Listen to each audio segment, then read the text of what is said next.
Hey, good morning. It's Edna Keep here live with Mindset Monday. And today our topic is secrets of conscious millionaires. And remember, if you need my help to take you to that conscious level, reach out to me at edna@ednakeep.com. I love helping people with this kind of stuff. I just had a really great conversation with a lady a couple of days ago, and you know what, I love these Zoom programs. You know, I can talk to people from Australia, Brazil, it doesn't matter, right?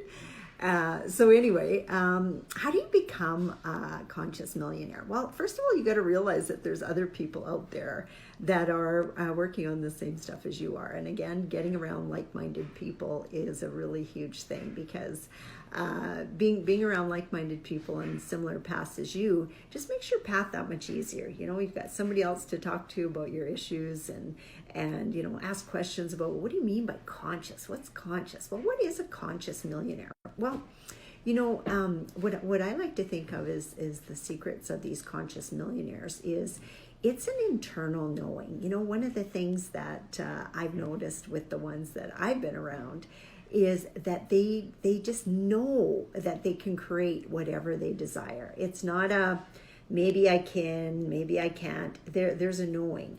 If it's a desire and they want to go after it, it's a knowing that they absolutely can have whatever they go after. Now, here's the key with this, is because a lot of people, you know, they think they want something. They think they want that good job that pays them $100,000 a year, but they don't want to do any of the work involved doing the job, you know, like showing up and actually doing the work. They think they want a relationship where their husband treats them like a queen, and yet they treat their all their dates like garbage. You know, like so there's a big difference between just thinking and really wanting it, because you don't always get what you want, but you do get what you are. So if you are wanting a job that pays you $100,000 a year or $200,000 a year, whatever it is, then you've got to become the person that's worth it. I think I had this conversation with some of you before, but I've seen many times people post, oh, this CEO makes all this huge millions of dollars. He doesn't deserve that. Why doesn't he share it with some of his minimum wage employees? And the fact is, minimum wage employees are worth minimum wage. They're not, the job does not just start paying them better because they show up every day. I mean, you might get a bit of a raise if you show up every day and do what's expected of you. But basically, you just get your wage for that. If you want more, then you've got to study and become more. I've heard of people going from working at a place to ultimately owning a place. Do you think they did that just by being there and showing up for work every day? Absolutely not. They did that by going above and beyond and making their boss feel like, oh my gosh, maybe I got to promote this guy. Maybe, this person has a work ethic of exactly what's needed around here.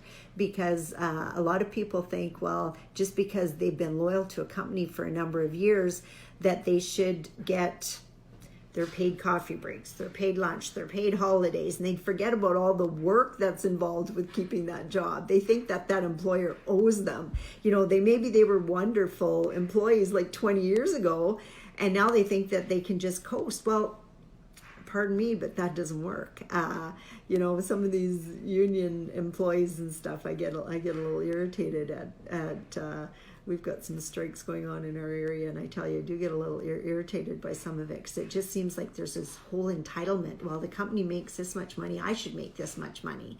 And the fact is, companies have so much expenses that people don't even realize, and don't want to realize, of course, because they just see the money coming in. I see that even with their own rentals. A lot of times people who work for you just see all the money coming in, but they forget to look at all the money going out, so that's a big factor, getting to know that.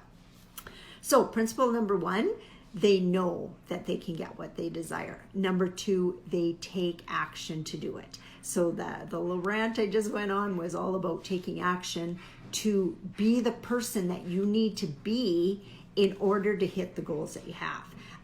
You don't just wake up one day and say, hey, I'm going to be an engineer or an entrepreneur or a multimillionaire, and you're there. There are action steps that you have to take to actually get there.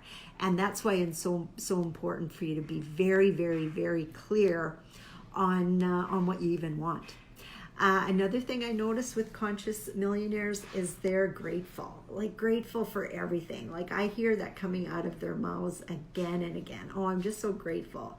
My life is just a charm, and I just feel blessed. And, I'm just grateful to have this opportunity. I'm just grateful to have, this beautiful house. Like they're so grateful. That is a really huge thing because, again, the universe conspires to give you what you want and what you appreciate. So not just what you want, but what you appreciate. So some people, say if you're making $15 an hour and you want to make $30 an hour, don't start, thinking that this job that you're getting paid $15 an hour, unless there's people above you that are making 30, then it could happen. But if everybody above you is making, the maximum is 18, then probably the maximum you could make staying at that job is 18. So start looking and being around people who are making the wages that you want to make. Like there's some searching to do on that. And people nowadays with Google, you can Google anybody's salary or any type of salary, whatever kind of job you want to do, or